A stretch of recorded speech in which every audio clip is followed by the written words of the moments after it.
కానీ దీని గురించి ఎవరు మాట్లాడరు. ఇంత విస్తృతంగా 14 రాష్ట్రాల్లో 253 మందిని అరెస్ట్ చేయడము, ఇన్ని ఇన్ని డిఫరెంట్ అస్త్రాలన్నీ వాళ్ళు జప్తు చేసుకోవడం, ఇవన్నీ కూడా దీని గురించి ఎందుకు మాట్లాడరు? ఎంత ఇంటెలిజెన్స్.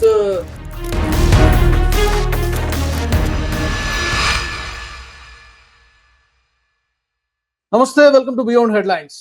ఇండిపెండెన్స్ డేకి ముందు భారతదేశంలో అతి పెద్ద టెర్రర్ మాడ్యూల్ బయటపడింది. ఈ మధ్య కాలంలో ఇంత పెద్ద ఎత్తున ఇంతమంది అరెస్ట్ కావడం ఎప్పుడు కూడా జరగలేదు. 14 రాష్ట్రాల్లో సుమారు 253 మందిని అరెస్ట్ చేయడం జరిగింది. ఇంత పెద్ద ఎత్తున ఎప్పుడు కూడా 10 మందో 20 మందో ఈ సంఖ్యని మనం చూస్తూ ఉన్నాం.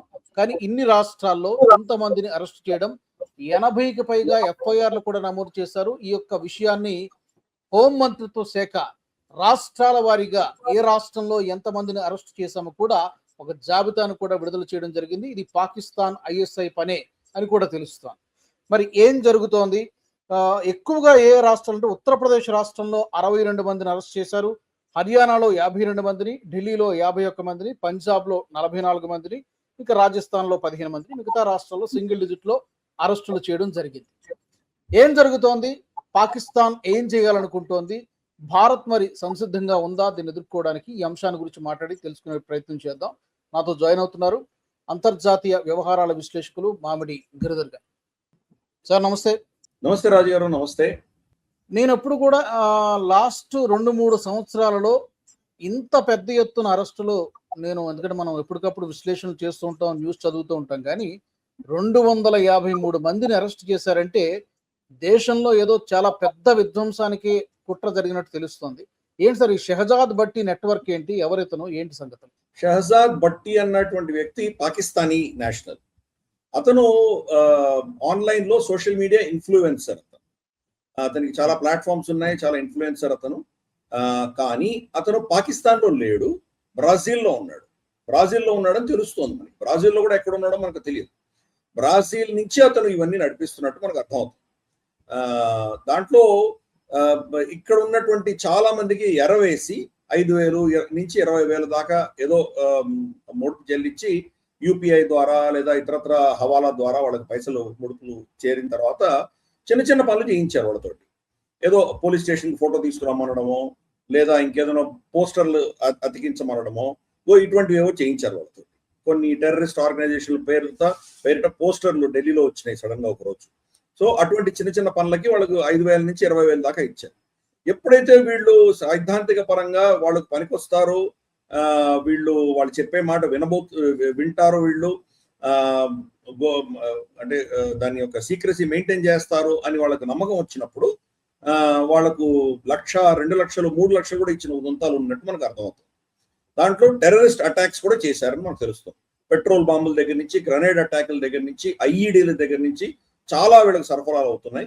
దాంట్లో మనకు ఈ అమ్యునిషన్ చాలా మటుకు కూడాను పాకిస్తాన్ లో తయారైనటువంటి, పాకిస్తాన్ ఆర్డినెన్స్ ఫ్యాక్టరీలో తయారైనటువంటి ముద్రలు కూడా దాంట్లో మీద కనిపించినట్టు మనకు తెలుస్తుంది. కాబట్టి ఇవన్నీ కూడాను వాళ్ళు ఎంతో కాలంగా, అంటే విస్తృతంగా 14 రాష్ట్రాల్లో వీళ్ళు స్ప్రెడ్ అయి ఉన్నారంటే అర్థం చేసుకోవచ్చు ఎంత విస్తృతంగా నెట్వర్క్ ఉందో. వీళ్ళ దగ్గర దొరికినవి ఇంకా చాలా కీలకమైన అంశాలు ఏంటంటే, మనకు సీసీటీవీ కెమెరాలు దొరికాయి. సీసీటీవీ కెమెరాలు ఇది మొదటిసారి కాదు దొరికింది.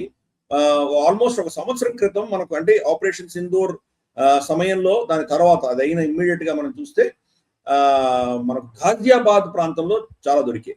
వాళ్ళు ఎవరో చిన్న చెప్పులు కుట్టి టైర్ పంచర్ చేస్తున్నటువంటి వాళ్ళు సీసీటీవీ కెమెరాలు పెట్టి అక్కడ మన సైన్యం యొక్క కాన్వాయిస్ పెడుతూ ఉండగా మన ట్యాంకులు ఎన్ని పెడుతున్నాయి, ట్రక్కులు ఎన్ని పెడుతున్నాయి, అవన్నీ కూడా రికార్డ్ చేసి డైరెక్ట్ గా లైవ్ ఫీడ్ పాకిస్తాన్కి ఇచ్చిన విషయం మనం అప్పుడే మన ఎన్ఐఏ దాన్ని వాళ్ళందరూ అరెస్ట్ చేసి బయట చెప్పారు మనకు అవన్నీ కూడా.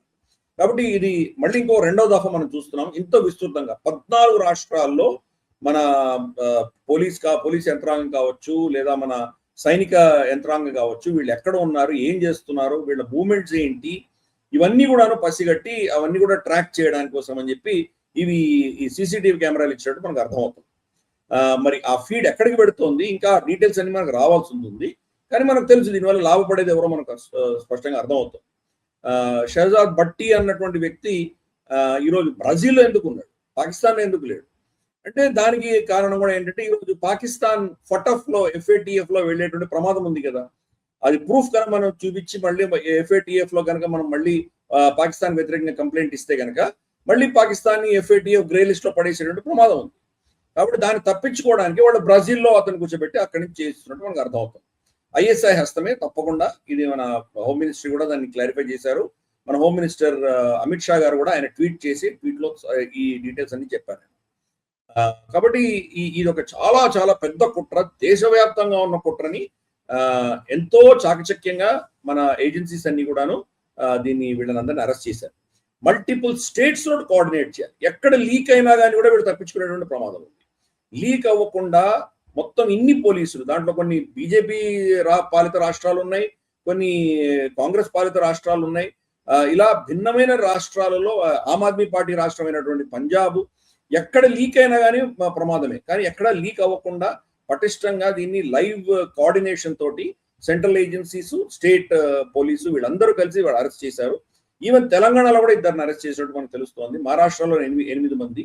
ఇలా ఇందాక మీరు ఇచ్చినట్టు మనకు ఉత్తరప్రదేశ్, మనకు ఢిల్లీ, పంజాబ్, హర్యానా ఈ ప్రాంతంలో ఇంకా ఎక్కువ మందిని అరెస్ట్ చేశారు.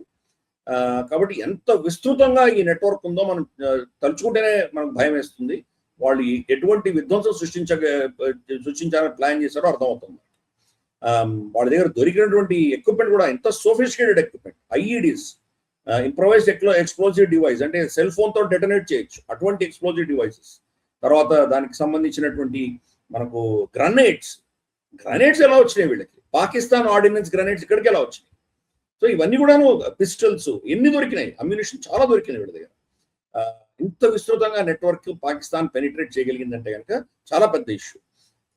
సరే, దీని వెనకాల ఎవరున్నారు అన్నది మనకు అఫీషియల్ గా ఇంకా ప్రభుత్వం చెప్పాలి.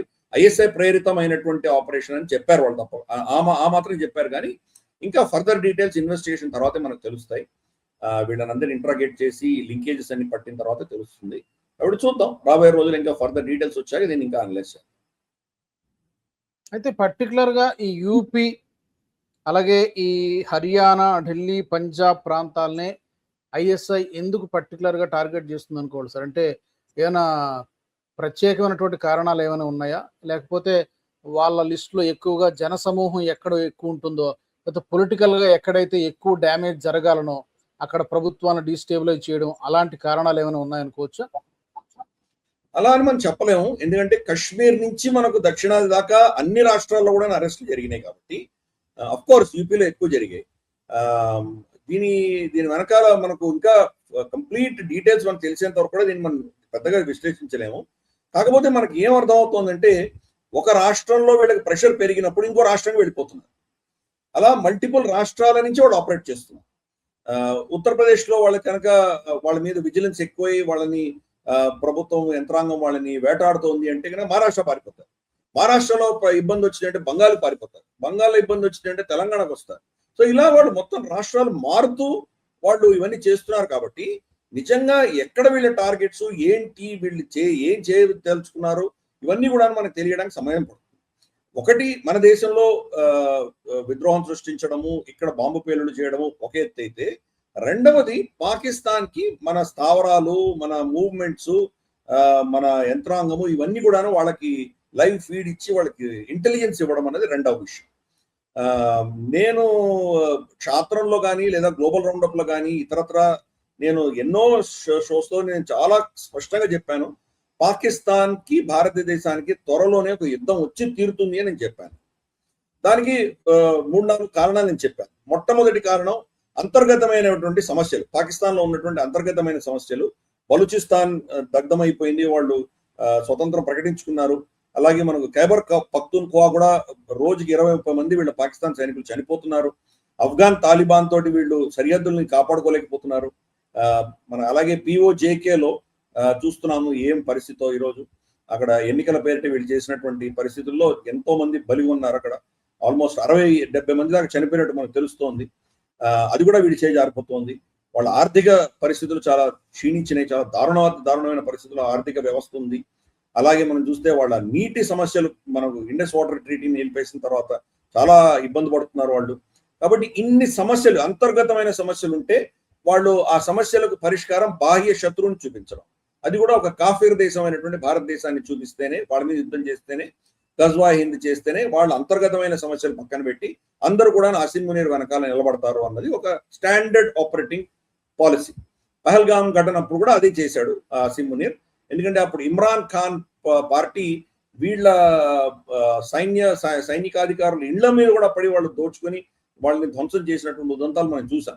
కాబట్టి చేయి జారిపోతోంది, దేశం Imran Khan party take over చేస్తుంది, సైన్యాన్ని కూడా వాళ్ళు నిర్వీర్యం చేస్తారు అన్నప్పుడు పహల్గామ్ ఘటన చేసేసరికి మనం వాళ్ళ మీద రిటాలియేట్ చేసాము, ఆపరేషన్ సింధూర్ అయింది.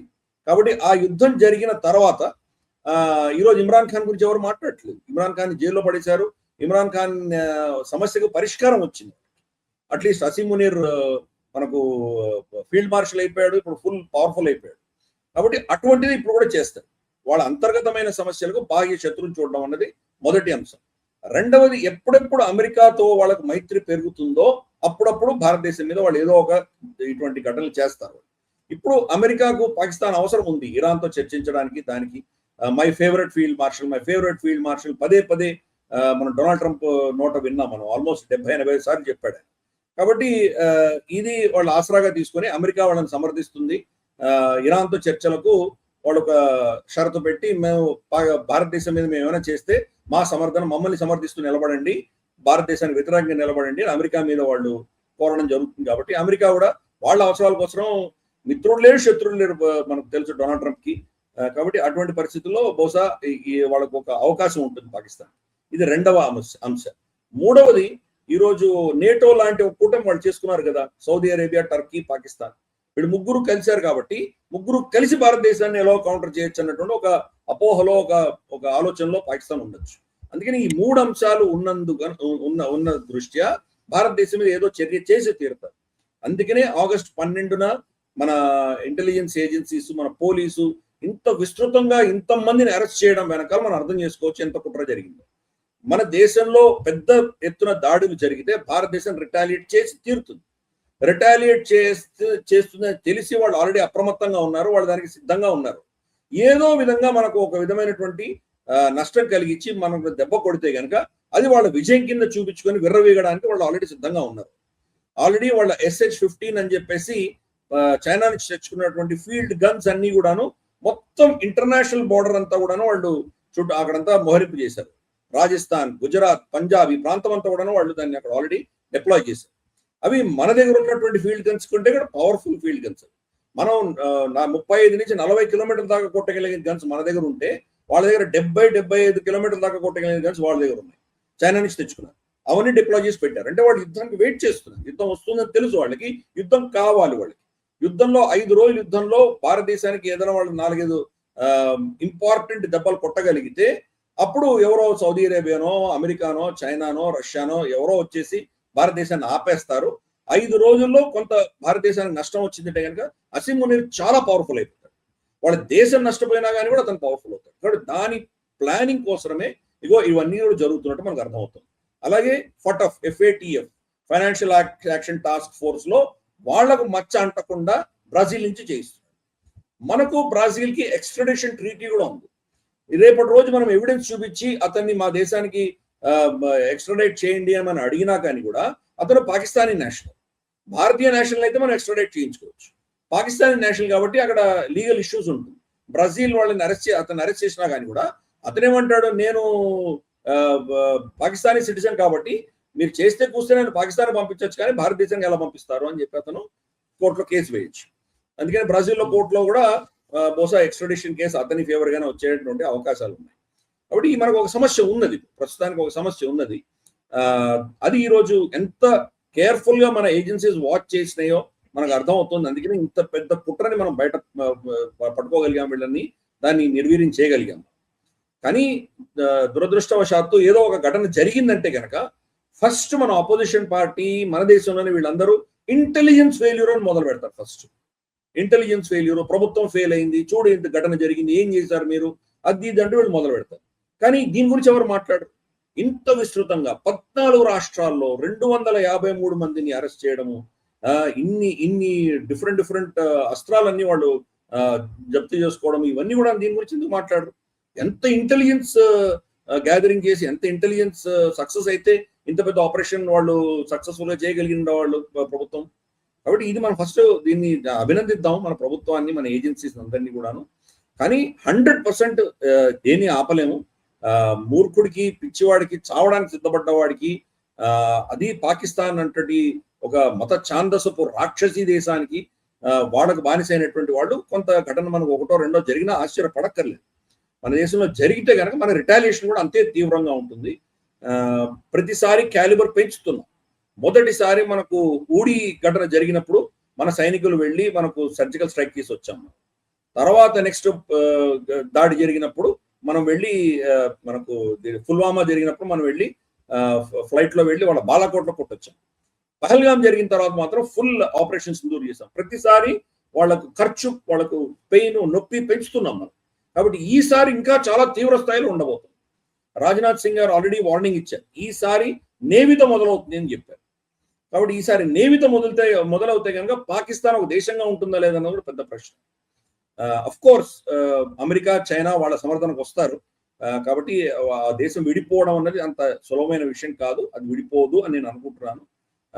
ఎంత దెబ్బలు తగిలినా కానీ ఈ శక్తులన్నీ దాన్ని ఏదో విధంగా దాన్ని ఉంచుతారు. ఎందుకంటే దాన్ని వాడుకోవాలి వీళ్ళందరూ కాబట్టి దాన్ని ఏదో విధంగా దాన్ని ఉంచుతారు. ఒక ఫెయిల్డ్ స్టేట్ అనగా దాన్ని ఉంచుతారు అలాగే. కానీ గణనీయంగా మనం వాళ్ళు దెబ్బ కొట్టచ్చు. అఫ్ కోర్స్ గత ఆపరేషన్ సింధూర్లో మన ఎయిర్ ఫోర్స్ అద్భుతాలు సృష్టించింది. ఈసారి బహుశా నేవీ కూడా బరిలో దిగేటువంటి అవకాశాలు లేకపోలేదు. కాబట్టి చూద్దాం ఇది మరి పాకిస్తాన్ ఏ దిశగా తీసుకువెడుతుందో. వాళ్ళు యుద్ధం కావాలని కోరుకుంటున్నారు. యుద్ధం వచ్చి తీరుతుంది అని విశ్లేషకులు అందరూ కూడా చెప్తున్నారు. కానీ మనం ఎంత వీలైతే అంత దాన్ని యుద్ధం చేయకుండా వాళ్ళు ఎత్తుగడల్ని మనం కంట్రోల్ చేసి దాన్ని మేనేజ్ చేసే దిశగా మన ప్రయత్నాలు చేస్తున్నాం. కానీ ఒక్క స్థాయి దాటి నిజంగా వాడుకైనా అటువంటి దుశ్చర్యలు ఏమైనా చేస్తే ఇంకా మనకు కూడా ఆప్షన్స్ ఉండవు. కాబట్టి ఇంకా మనం కూడా తప్పకుండా అప్పుడు పాకిస్తాన్ మీద మేజర్ యాక్షన్ తీసుకోవాల్సి వస్తుంది. అయితే సార్, ఇక్కడ పాకిస్తాన్ లో తయారైనటువంటి ఫ్యాక్టరీ మార్కింగ్స్ ఉన్నటువంటి గ్రెనేడ్లు మన దేశంలోకి ఎలా వచ్చాయి అనేది చాలా పెద్ద ప్రశ్నలా కనబడుతుంది. అంటే బోర్డర్ దాటి ఎలా వచ్చాయి, అక్రమంగా తయారవుతున్నాయా, ఇంత పెద్ద ఎత్తున పట్టుబడడం అనేది ఒక పెద్ద ఆందోళన కలిగించే విషయం. ఇంకొకటి, ఈ సీసీటీవీలు, సర్వేలెన్స్ ఎక్విప్మెంట్ కూడా వాళ్ళ దగ్గర నుంచి ఏదో కొంత సేకరించినట్టు తెలుస్తుంది. అంటే గతంలో ఒకసారి ఒక రైల్వే స్టేషన్ లో ఇక్కడ ఏం జరుగుతుందో మినిట్ టు మినిట్ అక్కడికి వెళ్ళిపోయేది. మన వాళ్ళు కొన్ని నెలల పాటు దాన్ని గుర్తించలేకపోయారు. సో ఇక్కడ ఇలాంటి ఇన్ని లొకేషన్స్ నుంచి మన తాలూకా డేటా అక్కడ మినిట్ టు మినిట్ వెళ్ళిపోతుంది ఐఎస్ఐకి అనేది, ఇది కూడా రెండు ఆందోళన కలిగించే విషయాలు. ఒకటి, పాకిస్తాన్కు చెందినటువంటి గ్రెనేడ్స్ ఇక్కడ మన దగ్గరికి ఎలా వచ్చాయి ట్రాన్స్పోర్ట్ అయ్యి. రెండు, ఈ సీసీటీవీ ఎక్విప్మెంట్, ఈ కెమెరాల నుంచి, వీటి సంగతి. నేను ఆల్రెడీ సీసీటీవీ కెమెరాల గురించి చెప్పాను. నేను మన రైల్వే స్టేషన్ లో ఉన్నటువంటి విషయం, గాజియాబాద్ లో జరిగిన విషయం నేను ఆల్రెడీ ఇందాకే ప్రస్తావించాను. దాని గురించి చెప్పాను. గాజియాబాద్ లో జరిగింది అవి మనకు డిటెక్ట్ చేసిన తర్వాత పెద్ద ఇన్వెస్టిగేషన్ జరిగింది. అందరినీ అరెస్ట్ చేయడం చూసాం మనం. చిన్న చిన్న కూలీ నాలి చేసుకునేవాళ్ళు, పంచర్ చేసుకునేవాళ్ళు, ఏదో చెప్పులు కుట్టేవాళ్ళు, వాళ్ళని వాడుకొని ఇవన్నీ చేసినట్టు మనకు అర్థమవుతుంది. వాళ్ళకి ఏదో 2,000 5,000 పడేశారు వాడు మొహాన. వాళ్ళ పాపం ఏదో ఆ పైసలు చాలా ఎక్కువ పైసలు కాబట్టి వాళ్ళు ఇవన్నీ చేశారు. అది గతసారి జరిగినటువంటి విషయం. ఈసారి సీసీటీవీ ఏదో చైనా నుంచి తీసుకోవాల్సిన అవసరం లేదు. మన దేశంలో కొనుక్కోవచ్చు. ఏముంది, దాన్ని కొనడానికి కావాల్సిన పైసలు ఇవ్వచ్చు వాళ్ళకి, అది ఇష్యూ కాదు. కానీ గ్రనేడ్స్, ఈ పిస్టల్స్, తర్వాత ఐఈడి, ఇవన్నీ పాకిస్తాన్ నుంచి ఇక్కడికి వచ్చినాయంటే కనుక మనకు సరిహద్దుల్లో మనకు అంత పటిష్టమైనటువంటి గ్రిడ్ మనకు లేదు అని మనకు అర్థమవుతుంది. ఎంత గ్రిడ్ పెట్టినా కానీ వాళ్ళు తప్పించుకొని రావచ్చు. ఎందుకంటే డ్రోన్స్ తో వచ్చి వాళ్ళు డిపాజిట్ చేస్తారు. డ్రోన్స్ వచ్చి డిపాజిట్ చేస్తే, అలాగే సొరంగాలు ఉంటాయి కింద, బార్డర్ అంతా సొరంగాలతో. రీసెంట్ గా ఆల్మోస్ట్ ఒక సంవత్సరం కూడా అవ్వలేదు, ఈ మన పహల్గాం ఘటన జరిగేదానికి జస్ట్ కొంత ముందర హమాస్ ఆపరేటివ్స్ కొంతమంది పిఓజేకి వచ్చారు. అక్కడ వాళ్ళు పబ్లిక్ స్పీచ్లు ఇస్తుండగా మనం చూసాం. హమాస్ ఉన్నటువంటి నైపుణ్యత అంతా ఏంటంటే సొరంగాలు తవ్వడం. ఇరాన్ దగ్గర నుంచి నేర్చుకున్నారు. అందుకని ఈ రోజు దాకా ఇజ్రాయెల్ దాన్ని కంప్లీట్ గా వాళ్ళ కంట్రోల్లో ఎందుకు తీసుకోలేకపోతున్నారంటే కనుక ఇంకా ఎన్ని సొరంగాలు ఉన్నాయో ఎవరికి తెలియదు. కాబట్టి అటువంటి సొరంగాలు చాలా తవ్వుతున్నారు వాళ్ళు. ఎల్ఓసి అటు సైడ్ నుంచి ఇటు సైడ్ కి, అదొకటి. రెండవది, కొండ ప్రాంతం అదంతా కూడా వాగులు, తర్వాత మనకు చెట్లు, కీంకారణ్యాలు ఉంటాయి. ప్రతి అంగుళం మీరు దాన్ని ఆపలేరు. It is impossible. దాన్ని 100% దాన్ని మనం సీల్ చెయ్యలేము. అటువంటి పరిస్థితి. కొన్ని లక్షల మంది సైనికులు వచ్చి అక్కడ నిలబడుకుంటే కూడా మనం దాన్ని ఆపలేం. కాబట్టి అటువంటి పరిస్థితి దాంట్లో గుహలు ఉంటాయి, దాంట్లో నదులు ఉంటాయి, చిన్న చిన్న వాగులు ఉంటాయి, అన్నిటి మీద మనం ఫెన్సింగ్ వేసుకోలేము మనం. కాబట్టి ఎక్కడి నుంచో వాళ్ళకి తెలుసు ఎలా ఇన్ఫిల్టర్ చేయాలో చేస్తారు. ఈ సరుకు అంతా కూడా మన దేశంలోకి వస్తున్నాయి అవి. ఇది ఒక చాలా ప్రమాదకరమైన విషయం. ఇంకా విజిలెన్స్ ఎంత పెంచినా కానీ, ఎంత టెక్నాలజీ పెంచినా కానీ కూడా వస్తున్నాయంటే కనుక అర్థం చేసుకోవచ్చు అది వాళ్ళ కెపాసిటీ ఏంటో వాళ్ళు ఏం చేయగలుగుతున్నారు. ఎస్, దీనివల్ల ఇంకా మనం కొంత దాన్ని మన బార్డర్ విజిలెన్స్, బార్డర్ కంట్రోల్స్ ఇంకా పెంచుతాం మనం. ఈ టెక్నాలజీ వాళ్ళు ఏం వాడుతున్నారో అర్థమైతే కనుక దాని ఆధారంగా మనం ఇంకా విజిలెన్స్ పెంచేటువంటి అవకాశాలు ఉన్నాయి. ఫర్ ఇన్స్టెన్స్ మనకు అజ్మల్ కసాబు వీళ్ళు 10 మంది ఒక బోట్ తీసుకొని, ఒక ఫిషింగ్ బోట్ తీసుకొని వాళ్ళు వచ్చిన విషయం మనకు తెలుసు. దాని తర్వాత మనం ప్రతి షిప్ ను ట్రాక్ చేయడం అన్నది మనం శాటిలైట్ ఇమేజరీ పెట్టి ఈరోజు ట్రాక్ చేస్తున్నాం. చిన్న బోట్ కూడా మన సరిహద్దుల్లోకి వచ్చిందంటే ట్రాక్ చేయగలం. ఇప్పుడు అది చూసుకున్నాం. అలాగే ఇప్పుడు ఎన్ఐఏ అరెస్ట్లలో ఇవన్నీ ఏవైతే వచ్చినాయో దీని ఆధారంగా గ్రనేడ్స్, గన్స్, పిస్టల్స్ ఇవన్నీ కూడా ఎలా వచ్చినాయో దానిని కూడా ఆ రూట్స్ కూడా ప్లగ్ చేసే దిశగా భారత ప్రభుత్వం చర్యలు తీసుకుంటుంది తప్పకుండా. బట్ ఎస్, మనం 100% దాన్ని మన సరిహద్దును ఆపలేము. 2 నేపాల్ బార్డర్ గా రావచ్చు, వాళ్ళు నేపాల్కి తీసుకెళ్లి నేపాల్ నుంచి తీసుకురావచ్చు. 3 బంగ్లాదేశ్ నుంచి రావచ్చు. బంగ్లాదేశ్ ఆల్రెడీ మనకు వ్యతిరేకంగా చాలా ప్రవర్తిస్తోంది కాబట్టి బంగ్లాదేశ్ కి మనకైతే ఇంకా చాలా ప్రాంతంలో ఇంకా మనం ఫెన్సింగ్ కూడా వేసుకోలేదు. ప్లస్ చాలా కొన్ని వందల చిన్న చిన్న వాగులు, నదులు బంగ్లాదేశ్కి పెడుతూ ఉంటాయి. కాబట్టి వాటిలో దేంట్లో నుంచైనా రావచ్చు. కాబట్టి దాన్ని ఆపడం చాలా చాలా చాలా కష్టం. 4వది మియన్మార్ బార్డర్ నుంచి కూడా పంపిస్తుంది. చైనా, పాకిస్తాన్ ఇద్దరు కలిసి పనిచేస్తున్నారు కాబట్టి అక్కడి నుంచి కూడా పంపించవచ్చు. మియన్మార్ బార్డర్ నుంచి కూడా మనం ఇప్పుడు ఫెన్సింగ్ మొదలు పెట్టాం అక్కడ కూడా. కానీ ఒక ఫెన్స్ ఒకటే ప్రతిదానికి సొల్యూషన్ కాదు. అడవుల్లో చెట్ల మధ్యలో మనకు డ్రోన్ ఇచ్చిందంటే దాన్ని డిటెక్ట్ చేయడం కూడా చాలా కష్టం. కాబట్టి వాళ్ళకి చాలా అవకాశాలు ఉన్నాయి, చాలా మెథడ్స్ ఉన్నాయి వాళ్ళకి. కాబట్టి ఏదో విధంగా వాళ్ళు మన దేశంలోకి ఈ అస్త్రాలు పంపించవచ్చు. బస్ ఇందాక చెప్పినట్టు ఏదో విధంగా వీళ్ళు ఏం చేశారు అన్నదాన్ని అర్థం చేసుకుని భారత ప్రభుత్వం ఇంకా దాన్ని పటిష్టం చేసే ప్రయత్నం తప్పకుండా చేస్తారు. బట్ ఇదొక వేకప్ కాల్ కింద మనం భావించాలి. ఓకే, ఫైనల్లీ సార్, ఇప్పుడు ఈ మొత్తం టెర్రర్ మాడ్యూల్ పాకిస్తాన్ ఐఎస్ఐ ప్రేరేపిత టెర్రర్ మాడ్యూల్ గానే చూడాలా? ఎందుకంటే ఈ మధ్యకాలంలో మనం హమాస్ కూడా వీళ్ళతో చేతులు కలిపింది అనేటువంటి వార్తలు, వాళ్ళు అప్పుడప్పుడు ఇక్కడ ఎల్ఓసి ప్రాంతానికి రావడము, వీళ్ళతో చర్చలు జరపడం, ఇవన్నీ కూడా మనం కొన్ని నెలలుగా మాట్లాడుకుంటూ ఉన్నాం. ఇప్పుడు ఇందులో కూడా ఈ తాజాగా బయటపడినటువంటి దీంట్లో హమాస్కి ఏమైనా డైరెక్ట్లీ ఆర్ ఇండైరెక్ట్లీ ఏమైనా లింకులు ఉన్నాయని అనుకోవచ్చా ఎట్ దిస్ స్టేజ్? ఎలా మనం భావించాలి? It's too early. ఐఎస్ఐ ప్రేరేపితమైనటువంటి ప్రాజెక్ట్, దాంట్లో ఐఎస్ఐ ఎవరెవరిని వాడుకుంది చెప్పడం చాలా కష్టం. హమాస్ కి భారతదేశానికి డైరెక్ట్ గా ఏమీ ఇబ్బంది లేదు. కానీ హమాస్ ఈరోజు అక్కడి నుంచి పారిపోయారు. చాలా మంది హమాస్ ఆపరేటివ్స్ ఇజ్రాయలీ అటాక్స్, దాడులని తప్పించుకొని బతకడానికి కోసం అని చెప్పి అక్కడి నుంచి పారిపోయి ఎక్కడ తల దాచుకుంటారు? వాళ్ళకి ఇప్పుడు ఎక్కడ వెళ్ళినా వాళ్ళని వేటాడుతున్నటువంటి పరిస్థితి కాబట్టి పాకిస్తాన్ లో వచ్చి తల దాచుకున్నారు. ఒసామా బిన్ లాడెన్ లాంటి వాడే పాకిస్తాన్ లో తల దాచుకున్నాడు, మనకు తెలియని విషయం కాదు. కాబట్టి ఇది ఒక సేఫ్ హెవెన్, టెర్రరిస్టిక్ సేఫ్ హెవెన్ ఎక్కడైనా ప్రపంచంలో ఉందంటే అది పాకిస్తాన్. కాబట్టి చాలా మంది హమాస్ ఆపరేటర్స్ ఇక్కడికి వచ్చారు. కాబట్టి వాళ్ళని పాకిస్తాన్ వాడుకుంటూ ఉండొచ్చు. వీళ్ళందరూ కూడా ఏంటంటే జీవితం అంతా వాళ్ళు యుద్ధాలు చేశారు, వాళ్ళు జిహాద్ చేశారు, వాళ్ళకు అది తప్ప ఇంక జీవితంలో ఏం చేయాలో తెలియదు వాళ్ళకి. ఈ రోజు వాళ్ళు అక్కడ గాజాలో లేరు కాబట్టి ఇంకెక్కడో చేయాలి, వాళ్ళకి జిహాద్ చేయాలి. కాబట్టి వాళ్ళని అస్త్రంగా వాడుకొని మన మీదకి పంపించేటువంటి ప్రయత్నం చేస్తుంది. గతంలో పాకిస్తాన్ ఆల్రెడీ అఫ్ఘాన్ ముజాహిదీన్ని మన కశ్మీర్లో పంపించిన విషయం మనకు తెలుసు. కాబట్టి అలాగే హమాస్ ను కూడా వాడుకుంటున్నారు. కానీ ఈ పర్టికులర్ ఆపరేషన్స్ లో హమాస్ యొక్క హస్తం ఎంత ఉంది చెప్పడం చాలా కష్టం. బహుశా వాళ్ళు ఏమైనా సొరంగాల నుంచి ఈ స్మగ్లింగ్ చేయించి వాళ్ళకైనా సాయం చేశారా, ఇవన్నీ తెలియవు. ఇవన్నీ ఎన్ఐఏ కంప్లీట్ గా ఇన్వెస్టిగేట్ చేసి మొత్తం పిక్చర్ బయట తీసుకొచ్చిన తర్వాత కానీ మనం దీన్ని చెప్పడం చాలా కష్టం. బట్ ఎస్, ఈ కోఆపరేషన్ చేస్తోంది. వీళ్ళందరికీ కూడాను పెద్దన్న హస్తంగా పాకిస్తాన్ ఐఎస్ఐ ఉంది కాబట్టి దాని కింద ఏం తన్జీములు, ఏం పేర్లు పెట్టి దాన్ని నడిపించుకుంటున్నారో అంత ఇంపార్టెంట్ కాదు. మోస్ట్ ఇంపార్టెంట్ ఐఎస్ఐఏ ప్లానింగ్ చేసింది, ఐఎస్ఐఏ చేసింది. ఎవరితో చేయించింది అనేది నెక్స్ట్ స్టెప్. ఓకే సార్, ప్రస్తుతానికి అయితే చూద్దాం మరి. ఎందుకంటే ఈ అరెస్ట్ అయినటువంటి వాళ్ళందరినీ కూడా విచారణ చేస్తారు కాబట్టి విచారణలో ఇంకా ఎలాంటి విషయాలు బయటపడతాయి అనేది మనం చూడాల్సినటువంటి విషయం.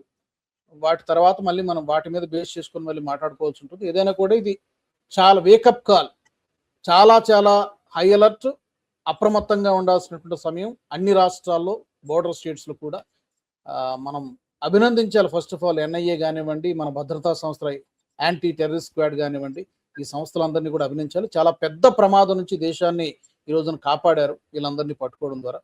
Thank you very much sir, ధన్యవాదాలు. మరి భారతదేశానికి ఒక పెద్ద ప్రమాదం అయితే తప్పింది. ఇండిపెండెన్స్ డేకు, స్వాతంత్ర దినోత్సవానికి ముందు రోజునే ఇంత పెద్ద ఎత్తున 14 రాష్ట్రాల్లో సుమారు 253 మందిని అరెస్ట్ చేయడము, 80 ఎఫ్ఐఆర్లు కూడా నమోదు చేయడం జరిగింది. అంటే దేశం మొత్తం మీద సిరీస్ ఆఫ్ బ్లాస్ట్లకు ఏమైనా ప్లాన్ చేశారేమో తెలియదు. ప్రస్తుతానికైతే విచారణ జరుగుతోంది, ఇన్వెస్టిగేషన్ జరుగుతోంది. ఈ ఎపిసోడ్కి సంబంధించి మీ ఫీడ్బ్యాక్ని తప్పకుండా కామెంట్స్ ద్వారా తెలియచేయండి. వచ్చే ఎపిసోడ్లో మరొక ఇంట్రెస్టింగ్ టాపిక్తో, అంశంతో మళ్ళీ కలుసుకుందాం. వందే మాత్రం, జై భారత్. ఈ వీడియో మీకు నచ్చినట్టయితే లైక్ చేయండి, 10 మందికి షేర్ చేయండి. అలాగే కామెంట్ల రూపంలో మీ అభిప్రాయాలను మాతో పంచుకోండి. Nationalist hub group of channels ను సబ్స్క్రైబ్ చేసుకుని తెలుగునాట జాతీయవాద జర్నలిజాన్ని ప్రోత్సహించండి. ఈ వీడియో కింద ఉన్న బెల్ ఐకాన్ పై క్లిక్ చేయడం మర్చిపోవద్దు.